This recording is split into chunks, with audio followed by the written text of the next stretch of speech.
Shalom, salam sejahtera dari Tuhan Yesus Kristus. Jumpa lagi dengan saya, Bapak Budiono, dalam acara Pendidikan Agama Kristen dan Budi Pekerti kelas 10. Hari ini kita membahas batas-batas dalam berpacaran pada bab yang ke-10. Anak-anakku yang dikasih oleh Tuhan Yesus Kristus, sebelum kita masuk pelajaran pada hari ini, lebih baik mari kita berdoa lebih dahulu, minta pimpinan Tuhan. Mari kita berdoa.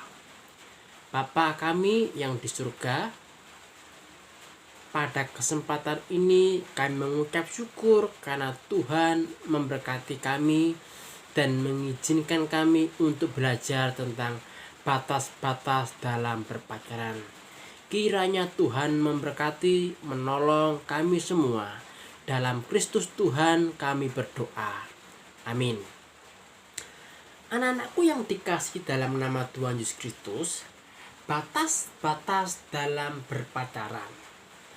Apa sebenarnya yang dimaksud dengan batas-batas dalam berpacaran? Batas-batas dalam berpacaran di sini yang saya maksud adalah tindakan remaja yang tidak melanggar norma dalam keluarga, dalam masyarakat, serta ajaran Kristiani, yaitu ajaran iman mengenai kesucian hidup, bagaimana menjaga tubuh sebagai bait Roh Kudus. Nah, pada saat ini anak-anak, kontrol masyarakat semakin longgar disebabkan antara lain karena individual yang makin merebak, menyebabkan anak-anak remaja agak leluasa dalam mengekspresikan kedekatan atau hubungan dengan seseorang yang dipacarinya. Nah, anak-anak yang dikasih oleh Tuhan, ada suatu survei oleh salah satu majalah perempuan yang terpandang. Hasil survei itu menegaskan bahwa sebagian besar anak-anak remaja sejak SMP sudah melakukan hubungan seksual. Nah, lebih memperhatinkan lagi, hal itu dilakukan di rumah ketika orang tuanya tidak berada di rumah. Ini terjadi di kota-kota besar. Biasanya orang tua mereka sibuk bekerja sehingga tidak ada orang yang mengontrol anak-anak mereka. Akibatnya mereka bebas melakukan hal-hal yang menyimpang. Ada hasil penelitian lain yang dilakukan oleh salah satu LSM di Jakarta. Dan di sana hampir sama persis dengan temuan majalah perempuan. Kenyataan ini menjadi tanda bahaya bagi keselamatan dan masa depan remaja.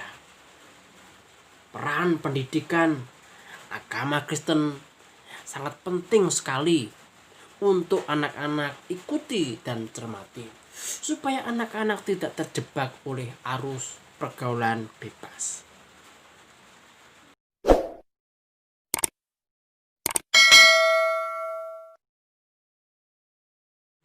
Pacaran. Apa sih sebenarnya tujuan berpacaran itu? Nah, kalau kita membahas tentang batas-batas dalam berpacaran dan tidak dapat dilepaskan dengan apa tujuan berpacaran? Apakah hanya mengisi kekosongan dalam hidup kita? Memenuhi keinginan mata atau demi kepuasan diri sendiri? Di mana orang menjadi pusat perhatian hanya pada diri sendiri, sehingga pada masa pacaran timbul istilah bahwa dunia hanya milik berdua. Apakah pacaran ada unsur asmara? Asmara itu mempunyai dua pengertian, anak-anak. Yang pertama adalah cinta kasih.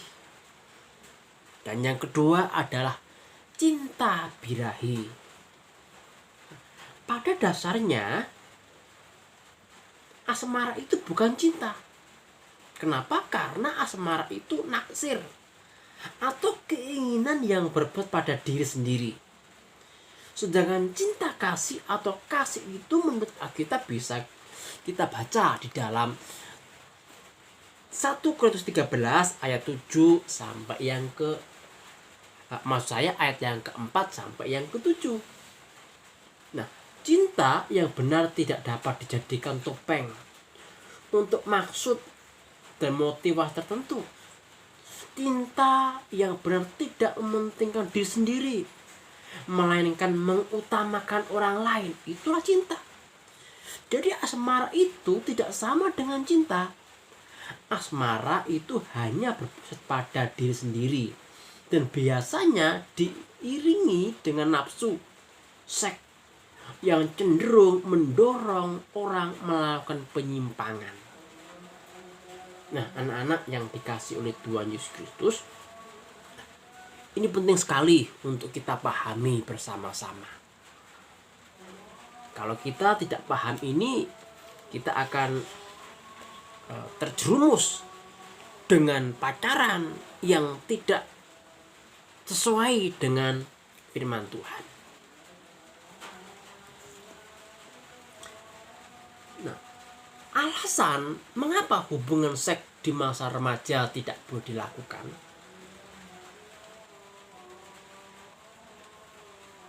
Kenapa? Masa-masa kalian tidak diizinkan, bahkan tidak boleh melakukan hubungan seksual. Itu yang pertama, karena ini jelas bertentangan dengan prinsip iman Kristen. Ya, bertentangan dengan iman Kristen. Dari segi iman Kristen, Alkitab tidak berbicara secara khusus tentang berpacaran, tetapi Alkitab bicara tentang etika dan moral kehidupan, termasuk bagaimana manusia harus menguduskan tubuhnya. Hubungan seks hanya dilakukan dalam perkawinan ketika dua orang mengikat janji di hadapan Allah dan di hadapan jemaatnya. Pacaran tidak boleh dijadikan sarana uji coba untuk menyentuh tubuh pacar ataupun melakukan hubungan seks. Larangan ini berlaku untuk semua orang Kristen dalam segala usia, termasuk seusia kalian. Jadi sangat bertentangan dengan prinsip-prinsip iman Kristiani. Oleh karena itu anak-anak jangan sampai melakukan hal ini. Yang kedua anak-anakku, yaitu alasan kesehatan. Ya, alasan kesehatan, yaitu dapat tertular berbagai macam penyakit yang menyerang alat kelamin dan tubuh manusia. Hubungan seks yang dilakukan di luar lembaga perkawinan berisiko menularkan berbagai penyakit kelamin dan penyakit serius lainnya seperti hepatitis, HIV, AIDS, dan sebagainya. Mengapa demikian? Karena tidak ada jaminan bahwa seseorang hanya melakukan hubungan dengan satu orang saja. Dalam perkawinan, peluang penyimpangan tidak terlalu besar, mengingat orang terikat pada janji perkawinan. Meskipun demikian, anak-anak, pada masa kini banyak orang melakukan penyimpangan dalam perkawinan, tetapi lembaga perkawinan tetap menjadi wadah yang aman untuk mencegah tertularnya berbagai penyakit. Itu yang kedua. Sedangkan yang ketiga, jika terjadi kehamilan akan berisiko besar terhadap kesehatan ibu, remaja, dan bayi. Dari segi kesehatan, rahim remaja belum siap untuk pembuahan dan pertumbuhan bayi. Akhirnya terjadi risiko kematian bayi dan ibunya dan risiko kecacatan bayi yang sangat besar. Itu sebabnya tidak boleh melakukan hubungan seksual. Yang keempat, anak-anak, yang keempat itu adalah remaja belum siap untuk memikul tanggung jawab berumah tangga. Kebanyakan remaja belum dapat menghidupi dirinya sendiri dari segi psikologi, juga belum siap untuk memikul tanggung jawab sebagai ibu maupun ayah. Ya.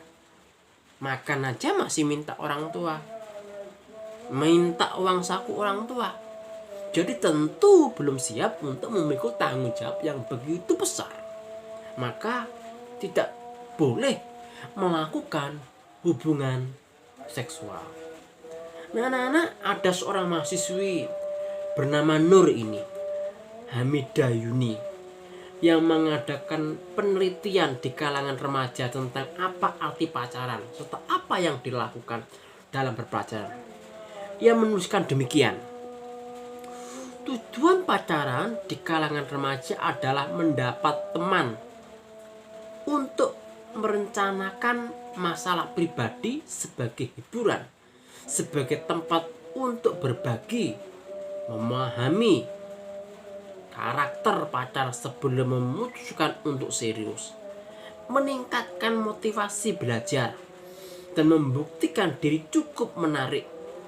Alasan pemilihan pacar adalah sifat-sifat yang dimiliki pacar, persamaan sifat, kepandaian, daya tarik fisik, kekayaan, banyak teman yang tertarik pada pacar, dan latar belakang keluarga. Nah, dari divisi ini pacar dalam alasan memilih pacar, terlihat bahwa aspek asmara atau birahi masih memegang peranan penting bagi remaja dalam memilih pacar dan berpacaran. Kenyataan ini cukup merisaukan anak-anak. Ketertarikan fisik dan birahi cenderung melahirkan penyimpangan dalam gaya berpacaran di kalangan remaja saat ini.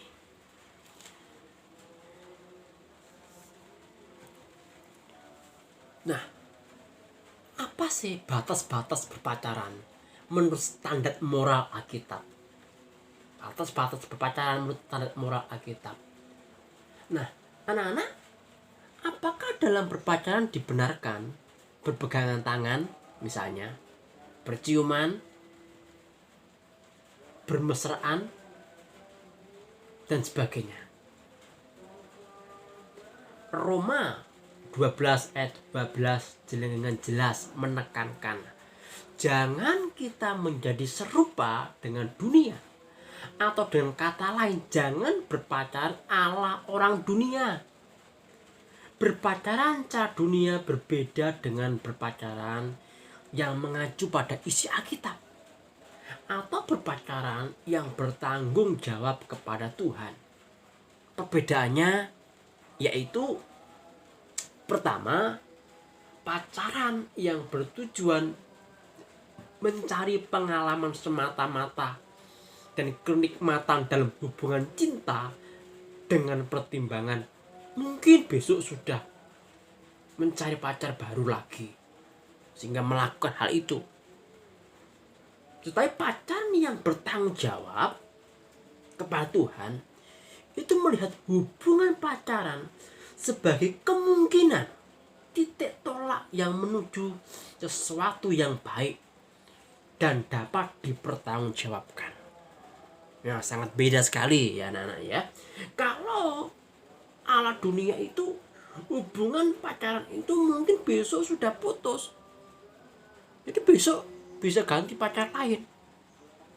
Tetapi kalau di dalam Alkitab, di dalam firman Tuhan, bahwa pacaran yang bertanggung jawab kepada Tuhan itu melihat hubungan pacaran itu sebagai kemungkinan titik tolak yang menuju sesuatu yang baik dan dapat dipertanggungjawabkan.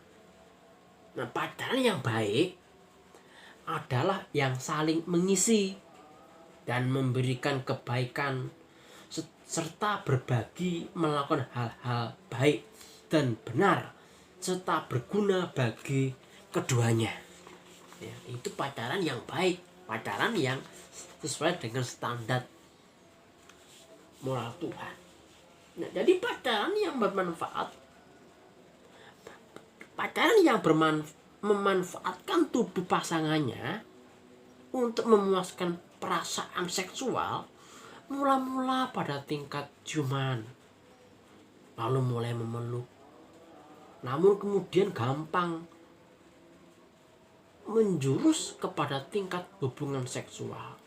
Nah, pacaran yang bertanggung jawab kepada Tuhan melihat tubuh pasangannya itu sebagai rumah kediaman Roh Kudus.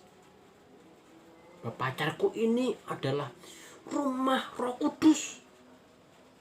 Anak-anak bisa membaca di dalam 1 Korintus 3 ayat yang ke-16. Pasangannya itu adalah tempat kediaman Roh Kudus yang harus dikagumi dan dihargai sebagai ciptaan Allah. Ciuman dan pelukan antara seorang pemuda dan pemudi merupakan kontak fisik yang dapat membangkitkan hasrat seksual dan kenikmatan. Ada 4 tingkat intensif hubungan fisik ini, dimulai dari yang paling lemah sampai yang paling kuat. Keempat tingkatan ini adalah berpegangan tangan. Ya, mula-mulanya berpegangan tangan saja, lalu lama-kelamaan saling memeluk.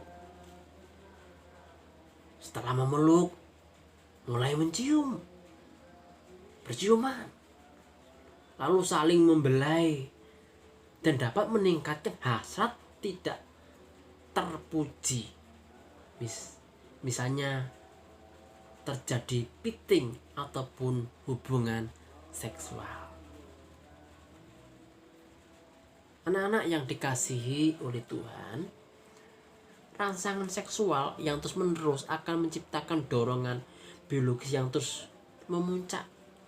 Ketika dorongan seks menggebu-gebu, kedewasaan, kecerdasan, dan pendirian serta iman seringkali tidak berfungsi atau tersingkir untuk sementara.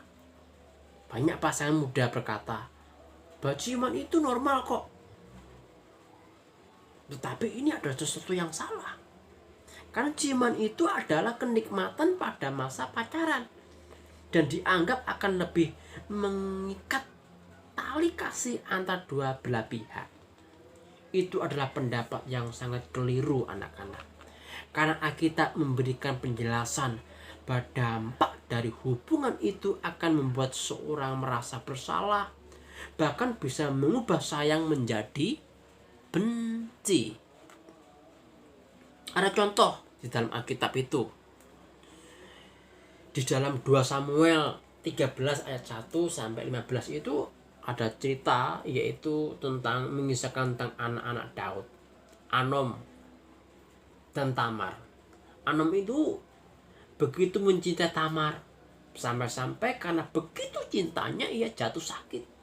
Karena keinginannya untuk memiliki Tamar, ia sakit. Tetapi pada ayat yang diceritakan di sana, mereka jatuh pada dosa seks. Timbullah suatu kebencian dalam diri Amnon terhadap Tamar. Ini berarti percumbuan bukan merupakan jaminan akan cinta sejati.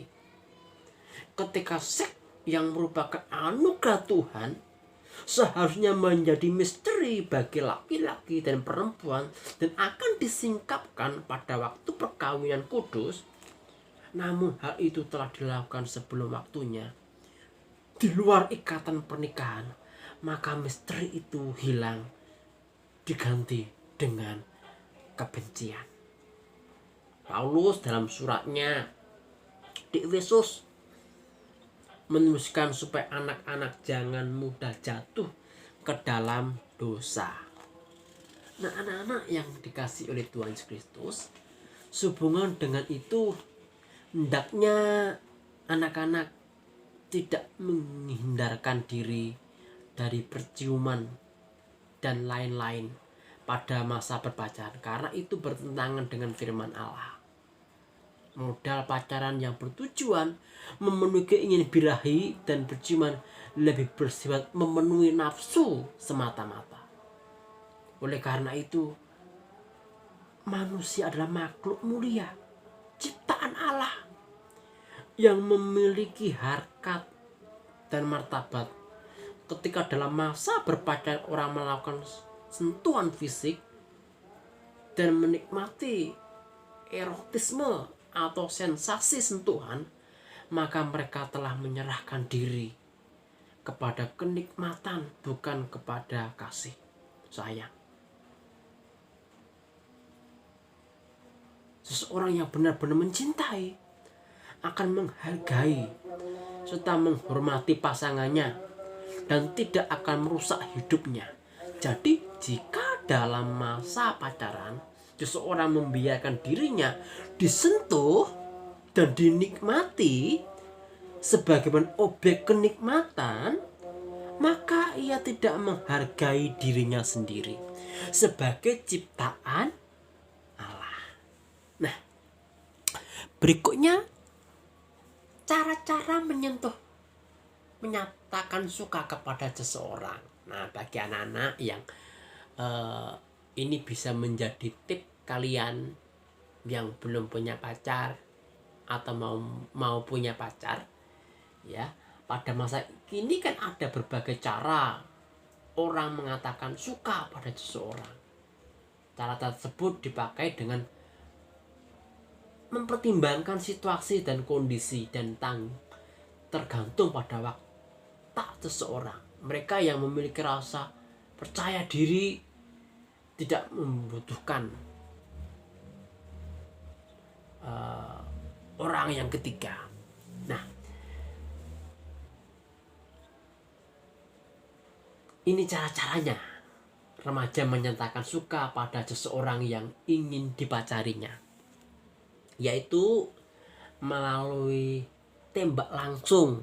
Ayo, siapa yang memiliki nyali semacam ini?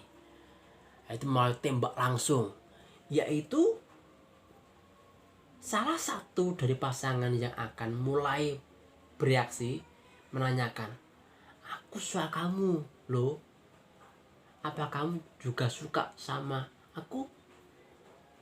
Jika diterima, maka secara resmi hubungan pacaran dimulai dari kedua pasangan itu, ya. Lalu yang kedua, biasanya melalui media seperti mengirim SMS, WA, ya, chat-chatan dengan teman, Instagram, Facebook, dan sebagainya. Nah, biasanya pesan-pesan yang singkat ini digunakan untuk mengutarakan cintanya. Itu yang kedua. Dan yang ketiga itu melalui mak jomblang. Nah, biasanya itu dilakukan oleh teman sekelasnya, teman dekatnya, ya. Sang mak jomblang ini biasanya menjodohkan atau menyampaikan kabar dari kedua belah pihak. Jika keduanya ada rasa suka, maka mereka akan mulai berpacaran.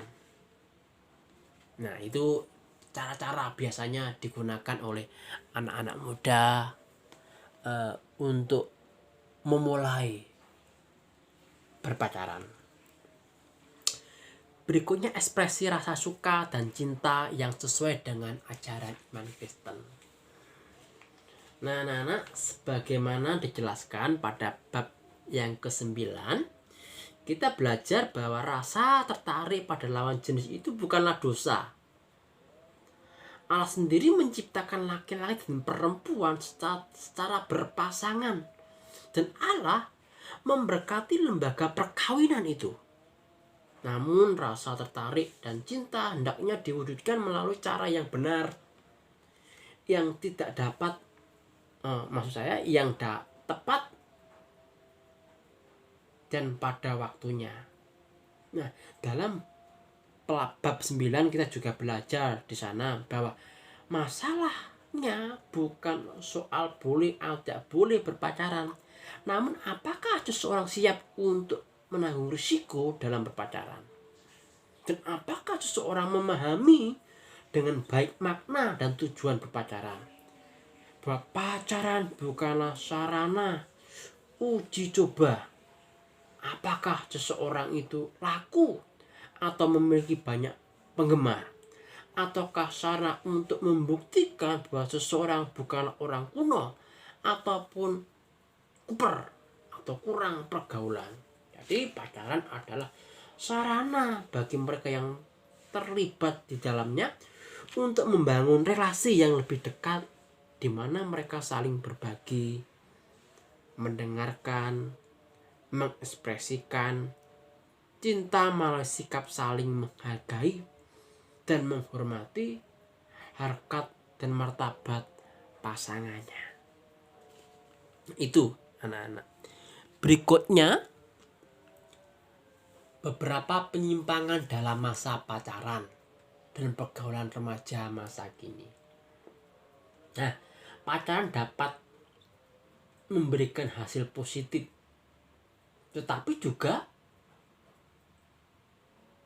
menghasilkan hasil yang negatif bagi seseorang, terutama bagi seseorang yang lebih dari segi kematangan emosional dan spiritual.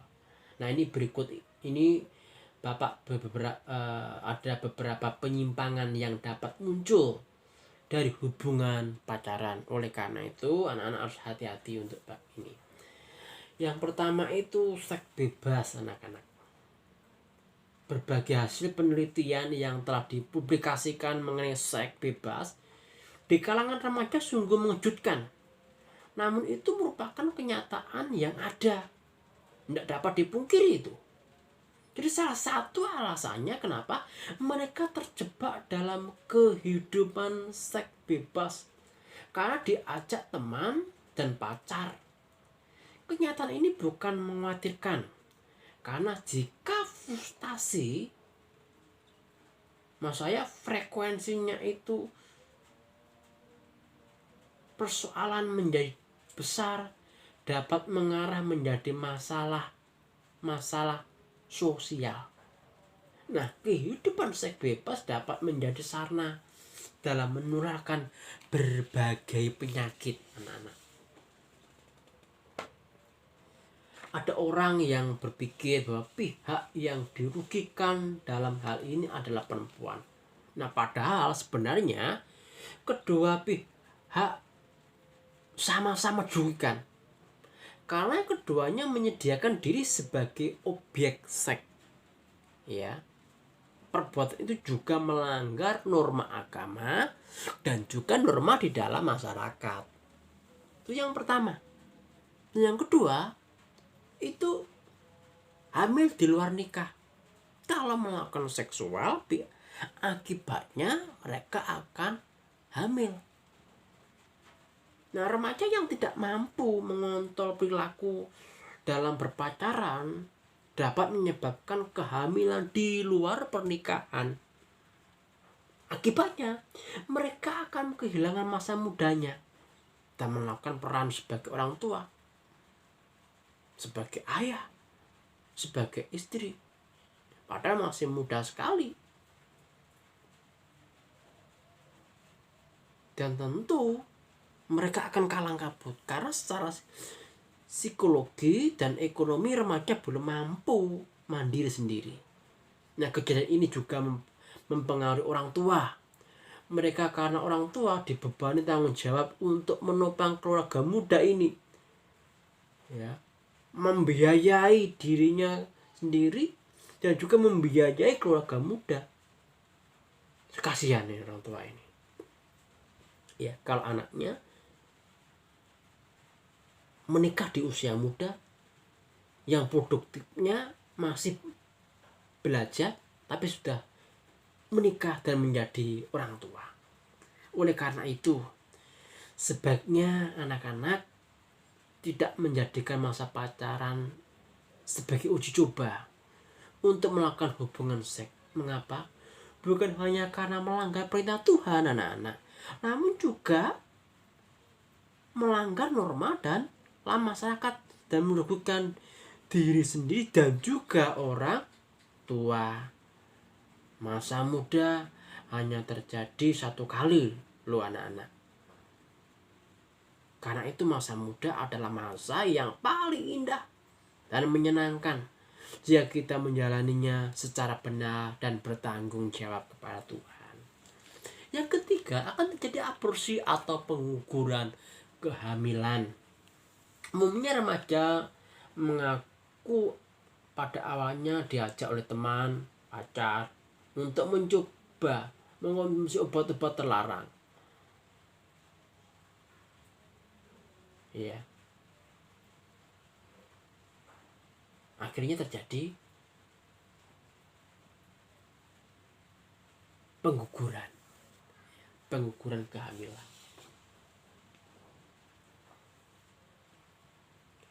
Lalu juga yang keempat adalah narkoba atau obat terlarang dan HIV dan AIDS. Umumnya remaja mengaku pada awalnya diajak oleh teman, pacar, dan sebagainya. Lalu ia mengonsumsi obat-obat terlarang. Nah, anak-anakku yang dikasih oleh Tuhan Yesus Kristus, berikutnya kita akan melihat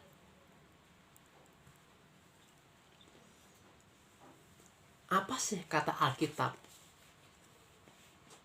tentang hal ini, batas-batas berpacaran. Nah, di sini Yeremia pasal yang ke-29 ayat yang ke-11. Nah, kalau kita lihat surat Yeremia ini adalah ditujukan kepada orang-orang Yehuda yang berada dalam pembuangan di Babel. Nah, khususnya Yeremia 29 ayat 11 ini ditulis mengenai pengharapan masa depan yang lebih baik yang disebut sebagai rancangan damai sejahtera. Nah, di tengah-tengah situasi yang tanpa harapan, di tanah pembuangan, kata-kata ini merupakan suatu penghiburan yang membahagiakan. Akan datang saatnya bagi orang Israel untuk dibebaskan dari penindasan. Nah, Yeremia memberikan mereka pengharapan sebagai berikut. Mereka harus hidup secara normal. Ya, mereka harus hidup secara normal. Membangun rumah itu normal. Menikah itu normal. Dan mengusahakan kesejahteraan atau kemakmuran kota tempat Allah menempatkan mereka. Karena mereka tidak akan kembali ke tanah perjanjian hingga genap 70 tahun lamanya. Maka mereka harus hidup normal, yaitu membangun rumah tangga. Ya. Cukup lama, waktu 70 tahun. Kalau tidak digunakan membangun rumah tangga akan punah. Yang kedua, anak-anak, mereka tidak boleh mendengarkan para nabi palsu yang meramalkan bahwa masa pembuangan itu akan singkat. Banyak ini. Nabi-nabi palsu itu singkat sekali di sana.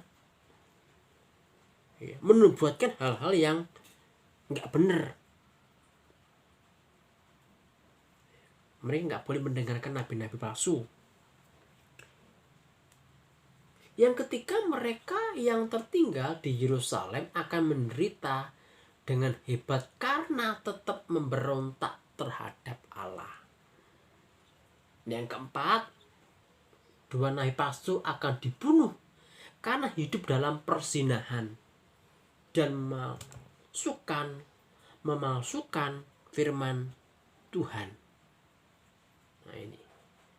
Ya, sedangkan yang kelima, yang terakhir, pada akhir 70 tahun penawanan, sisa Israel akan sungguh-sungguh mencari Allah untuk memuliakan, dan Allah akan menjawab doa syafaat mereka karena rencana-rencananya bagi mereka. Itu penjelasan dari Yeremia, yaitu supaya mereka tetap hidup normal. Berikutnya anak-anak, kita lihat Amsal 23 ayat yang ke-18. Remaja adalah saat-saat merupakan yang terjadi dengan hebat. Berikutnya Amsal 23 ayat 18, di sana dikatakan, karena masa depan sungguh ada dan harapanmu tidak akan hilang. Bagi orang percaya, bagi kalian semua, masa depan itu memang ada, dan Tuhan ada di depan sana. Nah, anak-anak yang dikasih oleh Tuhan, Tuhan yang telah bangkit memang megang masa depan kalian. Setelah kebangkitannya, Tuhan Yesus berkata kepada para murid, jangan takut, pergi dan katakanlah kepada saudara-saudaraku supaya mereka pergi ke Galilea, dan di sanalah mereka akan melihat aku. Dan dalam Matius 28 ayat 20, Tuhan berjanji, aku menyertai kamu senantiasa sampai kepada akhir zaman. Jadi Tuhan berjanji bahwa ada harapan bagi kalian semua. Jadi gak usah takut, gak usah minder, ya. Lalu 1 Korintus 3 ayat 16, di sana katakan tubuh manusia sebagai rumah bagi roh Allah. Berarti tubuh manusia harus dikuduskan dan tidak tercemar oleh berbagai perbuatan tercela. Artinya anak-anak harus menjaga tubuhnya, menjaga kesuciannya, ya, terus menerus dijaga dan dijaga. Karena apa? Karena tubuh kita bukan milik kita sendiri, tapi milik Kristus. Tubuh kita milik Kristus. Tidak boleh dibuat dilecehkan, ya, tidak boleh. Jangan melakukan hal-hal yang tercemar. Jangan menodai tubuhmu, karena tubuhmu adalah bait Allah. Nah, kiranya melalui penjelasan ini anak-anak boleh ditolong untuk mengerti batas-batas berpacaran, supaya anak-anak tidak terjebak oleh arus dunia yang semakin bengkok ini. Tuhan Yesus memberkati kalian semua. Mari kita berdoa. Bapa Surgawi, terima kasih untuk kesempatan ini. Kami boleh belajar tentang batas-batas berpacaran. Tolong kami semua ya Tuhan, supaya kami tidak mencemarkan tubuh kami, supaya kami menghargai pasangan kami, karena kami tahu bahwa Engkau menciptakan kami sebagai anak-anak Tuhan yang harus menjaga kekudusan. Terima kasih Tuhan. Amin. Sampai jumpa. Tuhan Yesus memberkati kita semua.